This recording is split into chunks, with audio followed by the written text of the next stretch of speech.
एक दिन कुछ लोग एक खाली जगह पर एक जनाजे को दफनाने के लिए कब्र खोद रहे थे। जगह बिल्कुल खाली थी, मगर जब जमीन थोड़ी गहरी खोदी गई तो अंदर से एक पुरानी कब्र मिली। जैसे ही कब्र के अंदर की कुछ लकड़ी बाहर गिरी तो हवा में ताज़ा गुलाबों से भी ज्यादा खुशबू फैल गई। सब लोग हैरान रह गए। कब्र के अंदर कफन बिल्कुल सही सलामत था, उस पर मिट्टी तक नहीं थी। सबके दिल में सवाल उठा, आखिर ये कौन शख्स था जिसके मरने के बाद भी उसकी कब्र से इतनी बेहतरीन खुशबू आ रही है। तहकीक की गई तो एक बूढ़ी औरत मिली। वही उस आदमी की बेवा बीवी थी। कुछ लोग उसके घर गए और उससे पूछा, आखिर तुम्हारे शौहर के ऐसे क्या नेक अमल थे।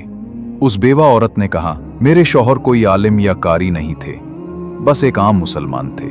उन्हें कुरान पढ़ना नहीं आता था, लेकिन हाँ, जब भी वो फजर की नमाज के बाद लोगों को मस्जिद में कुरान पढ़ते हुए देखते तो वो बहुत गमगीन हो जाते और उनकी आंखों में आंसू आ जाते और यही सोचते कि काश मुझे भी कुरान पढ़ना आता।